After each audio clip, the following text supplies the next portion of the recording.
ചക്കയുടെയും ചക്കക്കുരുവിൻ്റെയും season ആയാൽ എല്ലാ വീട്ടുകാരും ചോദിക്കും, ഇത് കൂട്ടി മടുത്തല്ലോ, എന്നും ഇതേ ഉള്ളൂ എന്ന്. അങ്ങനെ ചോദിക്കുമ്പം ഇതുപോലെ ഒരു പെരളൻ ഉണ്ടാക്കി കൊടുക്കണം. വളരെ ഹെൽത്തിയായ മുരിങ്ങയില ചക്കക്കുരു പെരളൻ. ഹായ്, എല്ലാവർക്കും നമസ്കാരം. എല്ലാവരെയും കുക്കോത്ത് സോപ്പിലേക്ക് സ്വാഗതം ചെയ്യുന്നു. ചക്കക്കുരു മുരിങ്ങയിലയും ചേർത്ത് നല്ലൊരു പെരളൻ ഉണ്ടാക്കിയാൽ വളരെ രുചിയായിരിക്കുമല്ലേ. എന്നാൽ നമുക്ക് നേരെ വീഡിയോയിലേക്ക് പോകാം. ഇതിനൊരു 20 ചക്കക്കുരു ഇതുപോലെ പുറംതൊലി മാത്രം കളഞ്ഞു വെച്ചിട്ടുണ്ട്. കഴിവതും ഈ ചുമന്ന തൊലി കളയാതിരിക്കുക. അതുപോലെ ഒരു 15 ചുമന്നുള്ളി എടുത്ത്, 3 പച്ചമുളക്, നല്ല എരിവുള്ള പച്ചമുളകാണ്, 4-5 വെളുത്തുള്ളി അല്ലി, 3/4 കപ്പ് തേങ്ങ ചിരണ്ടിയത്. എൻ്റെ കൈക്ക് 2 പിടി മുരിങ്ങയില വൃത്തിയാക്കി കഴുകി തോർത്ത് വെച്ചിരിക്കുന്നതാണ്.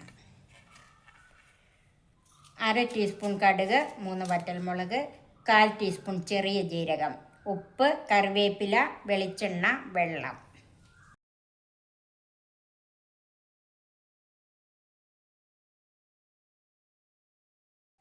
ചക്കക്കുരു ഇതുപോലെ 4ആയിട്ട് പിളർന്ന് വെച്ചിട്ടുണ്ട്. അതുപോലെ ഒരു 3-4 ഉള്ളിയും ഇതിൻ്റെ കൂടെ ഇടാനായിട്ട് വെച്ച് 2 വെളുത്തുള്ളിയും വെച്ചിട്ടുണ്ട്, പച്ചമുളക് കീരിയും വെച്ചിട്ടുണ്ട്. ബാക്കി ചുമന്നുള്ളിയും വെളുത്തുള്ളിയൊക്കെ ചെറുതായിട്ട് അരിഞ്ഞെടുക്കണം. നമുക്കിതൊന്ന് വേവിച്ചെടുക്കാം. അതിനൊരു കുക്കറിലേക്ക് മാറ്റാം. മിക്കവാറും ചക്കക്കുരുവിനൊക്കെ നല്ല വേവുണ്ടല്ലോ. ചക്കക്കുരു ചേർത്ത് അതിലേക്ക് ചുമന്നുള്ളി, പച്ചമുളക്, വെളുത്തുള്ളി, ഒരു തണ്ട് കറിവേപ്പില, ഉപ്പ്, വെള്ളം.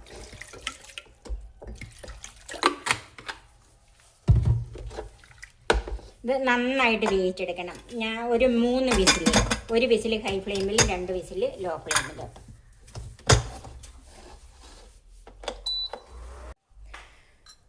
ചക്കക്കുരു വേകുന്ന നേരത്തിന് നമുക്കതിനൊരു അരപ്പ് ഉണ്ടാക്കിയെടുക്കാം.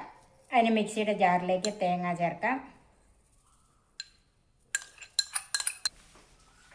ചെറിയ ജീരകം,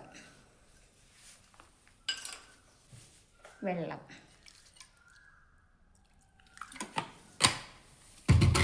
നല്ല പേസ്റ്റായിട്ട് അരച്ചെടുക്കണം.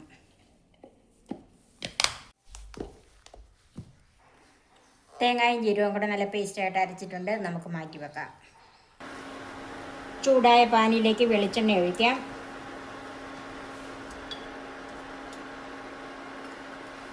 ഒരു 2 ടേബിൾ സ്പൂൺ വെളിച്ചെണ്ണ ഒഴിച്ചിട്ടുണ്ട്. കടുക് ചേർക്കാം.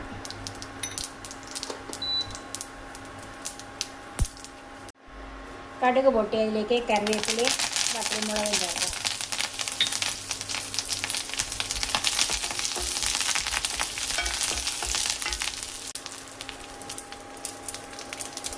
ചെറിയ ഉള്ളി തീരെ കനം കുറച്ചാണ് എരിഞ്ഞിരിക്കുന്നത്. ചെറിയ ഉള്ളിയും വെളുത്തുള്ളിയും ചേർക്കാം.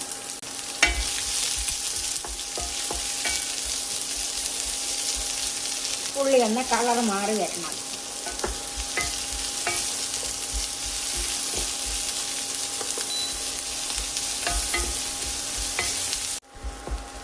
ഉള്ളിയുടെ കളറൊന്ന് ചെറുതായിട്ട് മാറിയിട്ടുണ്ട്. അത്രയും മതി. അതിലേക്ക് മുരിങ്ങയില ചേർക്കാം.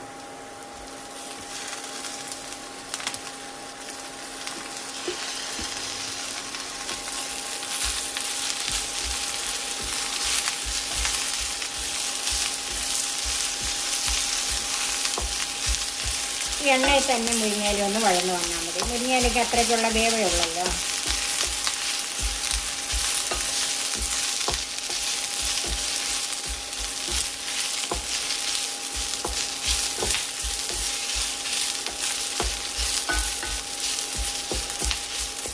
മുരിങ്ങയില ഒന്ന് വഴന്ന് വന്നിട്ടുണ്ട്. ഇതിലേക്ക് വെന്തിരിക്കുന്ന ചക്കക്കുരു ഒന്ന് ഉടയ്ക്കണം.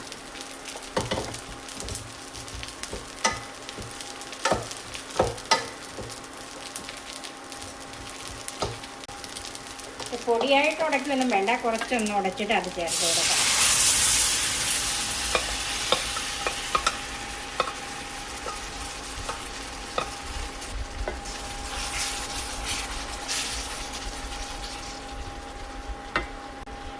ഈ മുരിങ്ങയിലയും ഈ ചക്കക്കുരുവും കൂടെ ഒന്ന് 1-2 മിനിറ്റ് ഒന്ന് തിളച്ച് വരണം.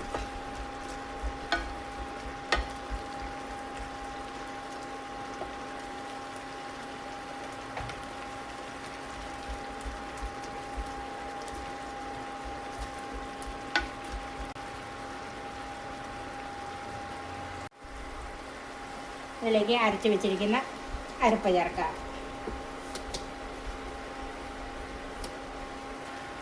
ജാറിലേക്ക് അല്പം വെള്ളം ഒഴിച്ച് അതും കൂടെ ഒന്ന് ആ അരപ്പൊന്ന് അങ്ങോട്ട് ജാറൊന്ന് കഴുകി ഒഴിക്കാം. ഇത് നന്നായിട്ടൊന്ന് മിക്സ് ചെയ്യണം.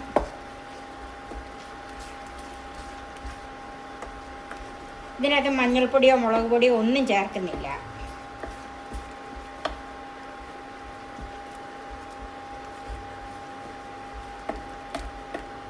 ഇത് തീ കുറച്ച് വെച്ച് ഒന്ന് ഒരു 2-3 മിനിറ്റ് ഒന്ന് തിളയ്ക്കണം.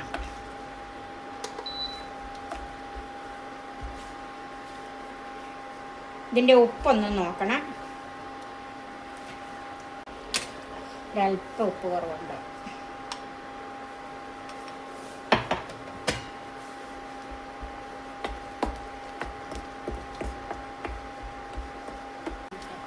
നമുക്കതൊന്ന് അടച്ച് വെച്ച് തീ കുറച്ചിട്ട് ഒരു 2-3 മിനിറ്റ് ഒന്ന് തിളപ്പിക്കണം. നമുക്കിതൊന്ന് നോക്കാം. ഇത് നല്ല കുറുകി പെരളനായിട്ട് വന്നിട്ടുണ്ട്. കണ്ടോ, ഇതുപോലെ ഇരിക്കണം ഈ കറി. ഹെൽത്തിയായ മുരിങ്ങയില ചക്കക്കുരു പെരളൻ റെഡിയായി. സർവിംഗ് ഡിഷിലേക്ക് മാറ്റാം.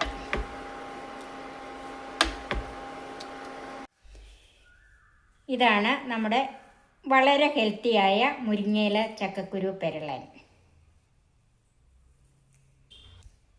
ഇതുപോലെ നിങ്ങൾ ഉണ്ടാക്കി നോക്കിയിട്ടില്ലെങ്കിൽ ഈ ചക്കയുടെ സീസണിൽ ഈ കറി നിങ്ങളൊന്ന് ഉണ്ടാക്കി നോക്കണം. എല്ലാവർക്കും ഇഷ്ടപ്പെടും. വളരെ ഹെൽത്തിയുമാണല്ലോ. ഇതുപോലെ ഒരു പെരളൻ നിങ്ങളും ഉണ്ടാക്കി നോക്കണം. എൻ്റെ ഈ ചാനൽ സബ്സ്ക്രൈബ് ചെയ്യാനും എൻ്റെ ഫേസ്ബുക്ക് പേജ് ലൈക്ക് ചെയ്യാനും ഷെയർ ചെയ്യാനും കമൻറ്റ്സ് അറിയിക്കാനും മറക്കരുത്. പുതിയ പുതിയ വിഭവങ്ങളുമായി നമുക്ക് വീണ്ടും കാണാം. ഞാൻ സോഫി കുര്യാക്കോസ്.